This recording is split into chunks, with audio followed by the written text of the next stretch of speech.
The following content is provided under a Creative Commons license. Your support will help MIT OpenCourseware continue to offer high-quality educational resources for free. To make a donation or view additional materials from hundreds of MIT courses, visit MIT OpenCourseware at ocw.mit.edu. All right, today's lecture, mostly I want to talk about what computer scientists do. We've sort of been teaching you computer science in the small. I want to pull back and think in the large about what do people do once they learn about computer science. And then I'll wrap up with a quick overview of what I think we've accomplished this term. So what do computer science do? What they really do is almost everything. Graduates of our department and other departments have done things like animation for movies you've all seen. They keep airplanes from falling out of the sky. They help surgeons do a better job of brain surgery. That's something Professor Grimson has worked on. All sorts of exciting things. Mostly what they have in common, and it's incredibly varied what you can do with computer science, but it all involves thinking computationally. And if I had to use a single phrase to describe 600, that's the phrase I would use. The semester is really about computational thinking. I think this will be a fundamental skill used by everyone in the world by the middle of the current century. And it'll be like it will become one of the 3 R's of reading, writing, and arithmetic. And I haven't quite figured out how to put an R in the front of it, but sooner or later. So what is it? Well, the process is the process that we've sort of been advocating throughout the semester. You identify or invent useful abstractions. Sometimes they're out there and we can just pluck them. Sometimes we have to invent them ourselves. We then formulate a solution to a problem as some sort of a computational experiment, typically using those abstractions. Then comes the part that many of you get bogged down in, but it'll get easier for you as you go on, is to design and construct a sufficiently efficient implementation of the experiment. And I want to emphasize the word sufficiently here in that it only has to be fast enough to run it and get an answer. And it doesn't have to be the fastest possible. We then need to validate the experimental setup, convince ourselves that the code is right, and then run the experiment, and then evaluate the results, and then repeat as needed. And that's, of course, the key. By now, you've all learned that these experiments rarely are done the first time you run them. But, of course, this is true of experiments in biology and physics and chemistry and everything else. But this is the basic process. And I think it's a view that's not universally held, but I think is the correct view of what computational thinking is all about. It's an experimental discipline. So the 2 A's are abstraction, choosing the right abstraction, and operating in terms of multiple layers of abstraction simultaneously. And that's a little bit tricky, something that you've worked on this term. You invent some beautiful high level of abstraction, but then you have to think about it and implement it using the rather low-level abstractions provided by the programming language. So we'll do a simulation of, well, a stock market. We've looked at it just recently. And you've got this abstraction of a stock. And at one level, when we're thinking about the market, we think of a stock abstractly as something that has a price that moves up and down. But then at the same time, we say, well, is the movement Gaussian or uniform? And we're operating at a somewhat different level. And then at a lower level, we're asking questions like, well, how should we represent it? Is it a dictionary? Is it a list? That sort of thing. And we always bounce back and forth and spend a lot of time thinking about how the layers relate. Now, the other thing that's important, and it really distinguishes, I think, computing from a lot of other disciplines, is we don't just write elegant descriptions of abstractions on paper, the way you, say, would do in mathematics. But we have to then automate those abstractions. And we always think in terms of how can we mechanize the abstractions. And that's the computational part in many ways. How can we do this? Well, we can do it because we have precise and exacting notations in which to express these models. So I'll say a few words about the model of stocks or a few words about the model of a drunk wandering around a field, but I can't get away with just the words. Eventually, I have to convert the words to code, and that's sort of the acid test of truth. Have I really understood what the words mean? Because if I don't, I can't actually convert it to code. And that's both the cursing and the bless of being a computer scientist. It's the curse because you can't fake it, right? And that's one of the reasons that many students end up spending a lot of time in a course like 600 because they know whether or not their program works. When you write a proof in math, you can delude yourself into thinking it's a solid proof when it isn't. Or when you write an essay, you can delude yourself into thinking it's brilliant when it isn't. But here, you look at what it does, and it either did what you thought it would do or it didn't. And so that means you sometimes have to work extra hard. But the blessing is, when it's done, you really know you've done it, and you've got something useful. And that's because there's a machine that will execute your descriptions. And that's what makes it fun. So some examples of computational thinking. How difficult is this problem? That's what we talked about when we talked about complexity. And we talked about, for many problems, for all problems, there's an intrinsic difficulty of solving the problem with the computation, independent of how efficient your particular solution is. And then the question is, how can I best solve it? Theoretical computer science has given us precise meanings to these and related questions. Thinking recursively, another good example, where we take a seemingly difficult problem and reformulate it into one which we know how to solve. Very often, it's a smaller instance of the original problem, and we say, gosh, this is hard to solve. But then we think, well, suppose the list only had 2 elements in it. Would I know how to sort it? Yeah. Well, then we can build up and say, therefore, I can use that idea to sort a list of any size. As part of this thinking recursively, we learn about reduction. We learned how to, say, reduce the problem of deciding what courses to take to an optimization problem in terms of the knapsack problem. Once we did that, we could say, oh, we know how to solve knapsack problems. Dynamic programming has been around a long time. We'll just do that.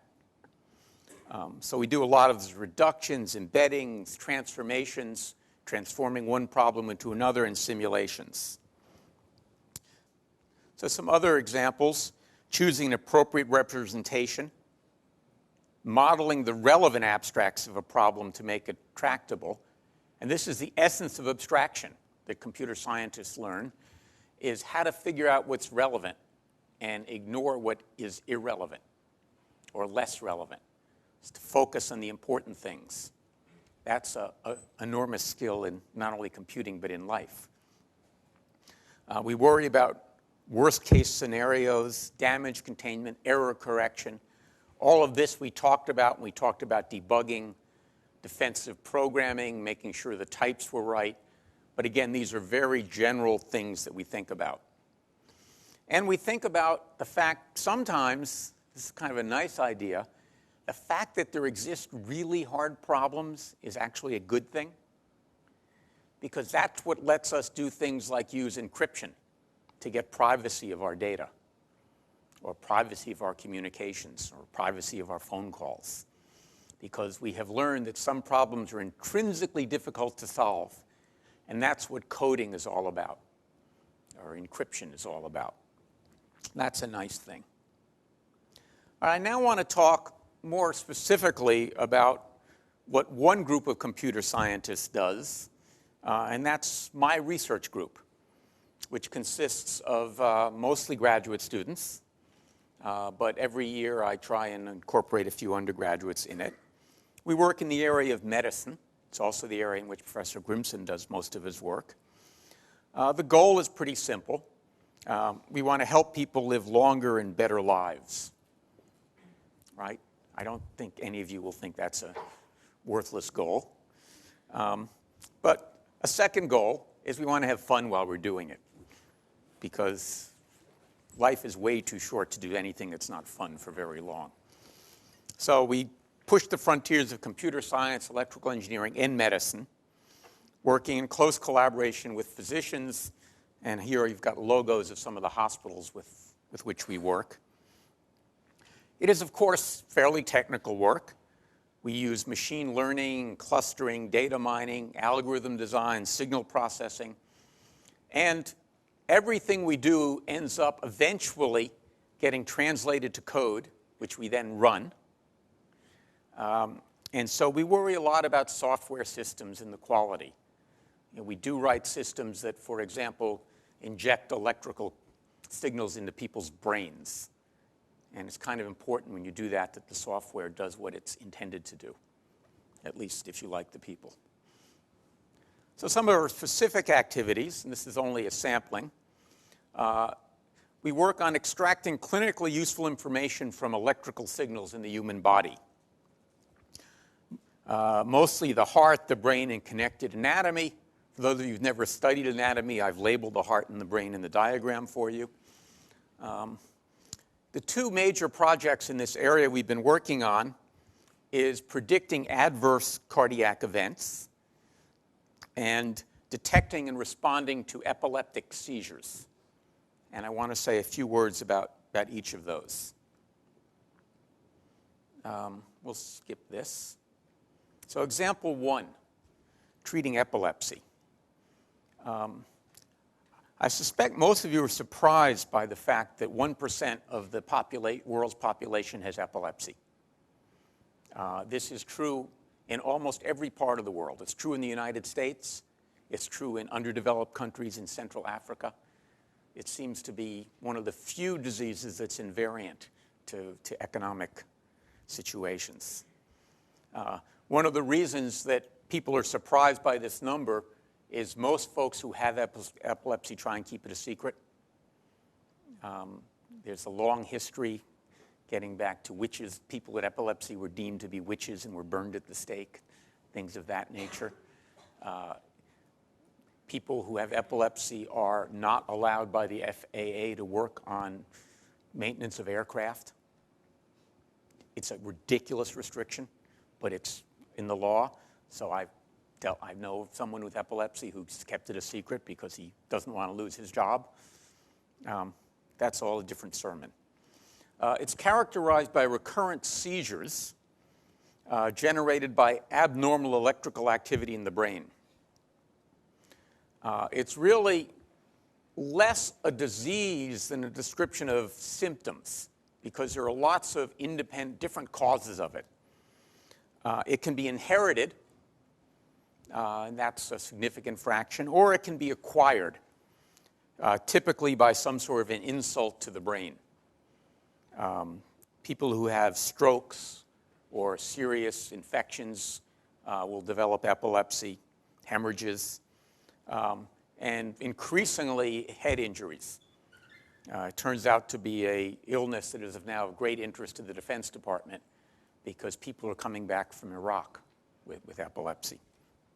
So for those of you who don't have a strong stomach, you might want to avert your eyes. Here's one manifestation of it.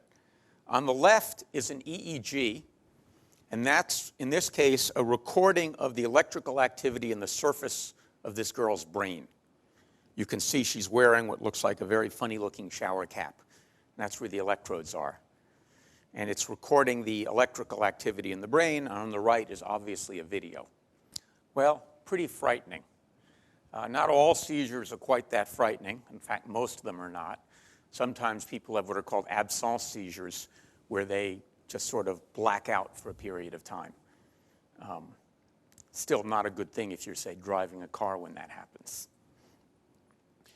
The key issue here is that the onset of the seizure seems unpredictable.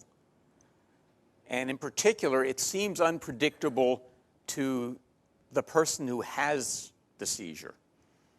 And that's the real risk. Seizures are typically self-limiting. They will correct themselves over time. Eventually, this girl will return to, quote, normal. The seizure itself will probably be over in a minute or two, and for about an hour, she'll be confused, and then she'll be okay again. But because they're unpredictable, even people who have as few as, say, 2 a year, it dominates their life. So if you're that girl, and even if you're going to have 1 of those a year, you're never going to be allowed on a bicycle. Because if that happens when you're on a bicycle, it's really bad. If you're an adult, if you have 1 or 2 a year, you should never drive a car. Imagine if you've been driving a car when that happened. Almost everybody with epilepsy eventually suffers a serious injury. They have a seizure while they're on a flight of stairs, and they fall down and fracture their skull. They get intracranial hematomas. They get burns if they're cooking at the stove. They drown in the bathtub. And it's the unpredictability that's bad. Death is high, 2 to 3 times out of the general population, typically by accident related to the seizure. And then there's something called sudden unexplained death in epilepsy patients, or SUDEP, which is estimated to be 1 per 100 patients per year. Just will die and no one knows why. Frequently it will be at night while they're in bed, and a conjecture is they have a seizure and they end up face down on a pillow, smother, that kind of thing. So you can imagine if you're a parent, you have a child with this, you don't sleep much. Really very sad. So we want to do something about that. And our idea is to detect the seizure early. There are 2 onset times, electrographic and clinical. Electrographic is when the brain first starts looking suspicious, and clinical is when there's an overt physical symptom, that stiffness that you saw in that young girl. Probably it went by too fast for any of you to notice, but if you'd looked carefully at the EEG on the left of that picture, you would have seen it going abnormal before she had any clinical symptoms. Because the symptoms are caused by the electrical activity in the brain, by definition, it precedes the symptoms, or at least doesn't follow them. So our idea was to try and detect the electrographic onset. If you could do this, you could provide warning. So you could tell somebody, sit down before you fall down, get out of the bathtub, back away from the stove. Just an oral warning would be tremendously useful. You could summon help. You could tell a parent, come quick, your child is having a seizure right now in bed or elsewhere. There are fast-acting drugs, Ativan, which if you inhale at the start of a seizure can stop it or reduce it. And our particular interest is neural stimulation. There is reason to believe, it's yet to be proved, that if you apply the correct electrical stimulation at the very beginning of a seizure, you can block it, or at least ameliorate it greatly. So here's a picture of an EEG, and I'll just point out seizures can be tricky to find. You might think this is a seizure, but it isn't. That's blinking your eyes. Oh, well. Here is the seizure, but in fact it's begun about here, where things don't look particularly ominous. So it's pretty subtle to detect. One of the problems is EEG varies across patients. And epileptics have abnormal baselines. Yeah? It looks like that the EEG only changes about 10 to 15 seconds before the seizure. Is that? Highly variable in patients, but that's kind of typical. But that would be plenty of time to back away from the stove or get off a bicycle. Not so much time to get off the Mass Turnpike if you're driving a car. But it would be great if you could give 10 or 15 seconds warning. In fact, if you could give 5 seconds warning, it would be tremendously useful. And for the treatments, it's even different, right? But yes, you're exactly right in that particular case. The problem is, one of the things I've discovered in medicine, my work, is that almost all healthy people look alike and all sick people look different. So EEG, if you have epilepsy, your, quote, normal EEG, when you're not having a seizure, looks weird compared to people who don't have epilepsy. People have been building seizure detectors for about 40 years now, and they don't work very well. Every EEG machine that gets shipped comes with the seizure detector, and the first thing most hospitals do is turn it off because it just doesn't work.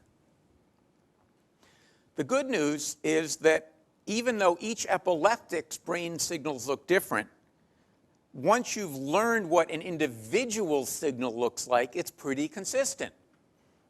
Both the interictal, between seizure, and the start of the seizure. Well, that tells a computer scientist, let's use machine learning to figure out what that patient's EEG looks like and build a highly specific detector that will work great for one person and not at all for anybody else. And then we'll just install it, and everyone gets their own. So instead of one size fits all, it's design a detector to fit the patient. We have been working on this now for about 6 years. We've looked at about 80 patients now, a little more, and highly successful. And I'm not going to wade you down with all the statistical tests and everything, but we've done the kind of things I talked about in class, looking at the data, doing the statistics. And suffice it to say, it works great for 9 out of 10 patients, roughly. And for the 10th, we just have to say, sorry, we can't do it. But, you can't help everybody all the time. We're currently, what you see here is a picture of a neural stimulator. The stimulator itself gets implanted under the clavicle, and then a wire runs up and wraps around the left vagus nerve, which is the longest nerve in the human body. It runs all the way from the head down into the lower intestine, Latin for wanderer. It does amazing things like control whether you're hungry or not. But one of its main functions is it controls the parasympathetic nervous system for the heart. And it's the nerve that the brain used to tell the heart to slow down. But in addition to transmitting down from the brain, you can transmit up the nerve. And in fact, the left one, for reasons I don't understand, translates much better up than the right one does, which transmits much better down. So use the left one. And the notion is, if at the start of a seizure, we put a current on that wire, we stimulate the brain, and we stop the seizure. That's the theory. It's been shown to stop seizures in rats, but I don't much care about helping rats. People purport to have shown it stops seizures in adults or in people. The evidence is honestly ambiguous, because what they've done is they've implanted it, and they give the patient a magnet and say, when you're having a seizure, swipe the magnet across, swipe the magnet across the stimulator, it will turn it on and stop your seizure. Well, could you imagine that little girl trying to swipe a magnet across her chest? Not likely. So most people don't do it successfully. Some people report, I thought I was about to have a seizure, I swiped the magnet and I didn't have it. Well, how do we know? Did they really stop it, or did they just imagine they were going to have one? So it's pretty ambiguous. But we're now in the process of doing some real tests at Beth Israel Deaconess Medical Center, and we've been admitting patients, and controlling the stimulator, and so far I am optimistic. All right, one more example. Predicting death. Well, that's kind of ominous sounding. About 1.25 million Americans have an acute coronary syndrome each year. That's to say some sort of a cardiac event, a heart attack or an arrhythmia of some sort, various kinds of things, unstable angina. And of that 1.25 million people, 15 to 20% of them will die of a cardiac-related event within the next 4 years. Pretty high. And in fact, about 5% within the next 90 days, or thereabouts. So what do? The key thing, we have treatments. We actually can know how to treat most of these things, but we don't know who to give the treatments to. So for example, who gets an implantable defibrillator? Who should be treated aggressively with statins? We think we've found a new way to decide who should get these kinds of treatments, something called morphological variability, which I'll talk about only briefly. We've tested it on a fairly large database. We have a database of about 8,000 patients. We've looked at 2 days for each patient. Each day has 24 hours. Each hour has 60 minutes. Each minute has, on average, 70 heartbeats. That's a lot of heartbeats, over 1 billion. So a lot of the techniques we've talked about this term, about how do you deal with big things, I live with every day. Actually, more accurately, my students live with every day, and I commiserate. But the tests are pretty convincing. As an example, they're implanted defibrillators. They, too, go under the clavicle. Fortunately, we have 2 clavicles.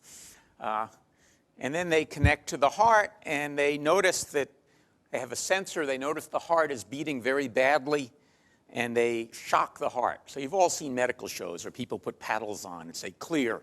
The patient goes, boom, boom. And then they say, sinus rhythm restored. Well, this does the same thing, but you walk around with it. Now, you don't want to turn it on all the time, because as you can see, it delivers quite a jolt. Interestingly, this is an article from this fall from the New York Times. 90% of the people who get one implanted, and the device itself costs about $50,000, let alone the cost of implanting it, 90% receive negative medical benefit.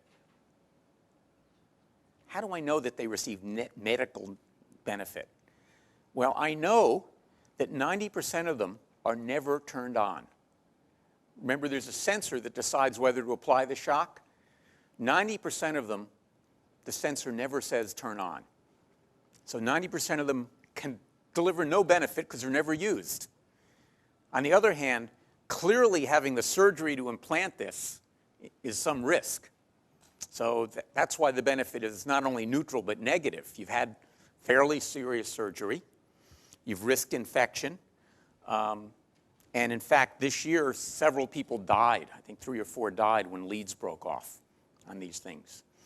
So clearly, we're putting in too many of them if only 10% are used. On the other hand, roughly every 1 minute and 50 seconds, somebody in this country dies of sudden cardiac death. More often than once every 2 minutes. 100 of them during the course of this lecture. If these people all had defibrillators implanted, many of them would not die. So we have a therapy, we just don't know who to give it to. So what does this look like? And again, this is fairly strong stuff. So that's what sudden cardiac death looks like. An apparently healthy guy, suddenly he's dead. It's things like this that remind us why we can do real useful things with our talents or our skills. So how do you identify high-risk cases? Lots of different ways. I won't go through them, but we're focusing again on the electrical signals in the heart. We're trying to evaluate the shape of the heartbeat and what's going on. I won't go through details. The only thing I wanted to point out is we use dynamic programming to actually do this. So the key idea in our method depends upon dynamic programming. We've evaluated it several times. Here's one evaluation.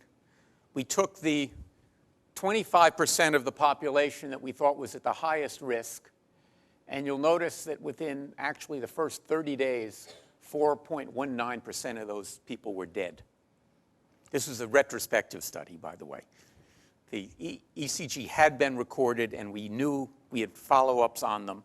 And of the people we said were not, the other 3/4 of the population, a very small fraction died. So this is called a Kaplan-Meier curve, and it shows a huge gap.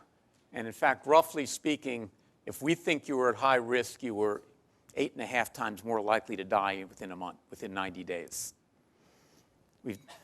And the good news is we don't do this just so we can say, make your will or get your affairs in order.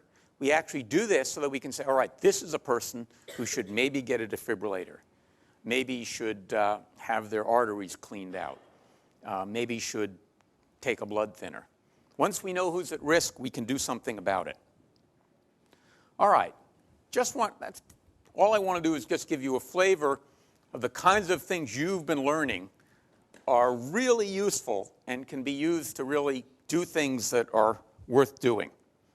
So wrapping up the term, what have you learned? Well, I think we'll start with this. If you think what you could do in September and what you can do now, you've really come a long way, right?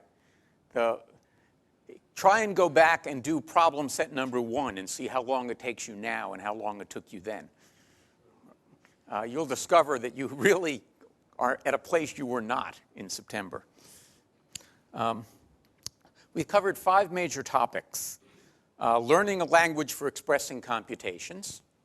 That's Python. I already talked about the importance of having a notation. Learning about the process of writing and debugging programs. But more generally, learning about the process of moving from some relatively ambiguous problem statement. As you've all noticed in the current problem set, we left a lot of things unspecified. And the email was flying back and forth, and often the answer was, you figure it out. So that's one of the things we want you to learn, to go from some problem statement to a computational formulation. As a tool to that, you learned a basic set of recipes, a bunch of different algorithms, and you learned how to use simulations to deal with problems that did not have nice closed-form solutions. Why Python? Well, believe it or not, it's an easy language to learn compared to other languages. Simple syntax, it's interpretive, which helps with the debugging. And you don't have to worry about managing memory as you would in a language like C. It's modern. It supports, in a fairly elegant way, object-oriented programming in classes. And it's increasingly popular. It's used increasingly in other subjects at MIT and other universities, increasing in industry, and a large and ever-growing set of libraries. We talked about writing, testing, and debugging programs. And if I had one message I want you to remember about all of this, it's be slow. Slow down, take it one step at a time. Take your time and be methodical, systematic, and careful. Understand the problem first, then think about the overall structure of the solution and the algorithms independently of how you're going to code it up. So you might say, well, I'm going to use dynamic programming, and that's an independent decision from Python or Java or C++ or anything else to implement it. And in fact, it's pretty easy to translate a well-organized program from one language to another. Break it into small parts. And we talked about unit testing and the importance of that. Nobody can build anything big in one fell swoop. So break it into small parts. Identify useful abstractions, both functional and data. Code and unit test each part. And first worry about functionality. Are you getting the correct answer? And then efficiency. And a piece of that is learn to use pseudocode to help yourself out. As I said earlier, be systematic. When debugging, think about the scientific method. It's not just something that we use to torture middle school students. And when you write a program and it doesn't work, ask yourself why it did what it did. Focus on understanding why the program is doing what it's doing rather than why it's not doing what you wanted it to. Because as soon as you know why it's doing what it's doing, you'll know how to fix it. But if you skip that step, you'll waste an awful lot of time. Going from problem statement to computation, we said a lot of this. You break the problem into a series of smaller problems.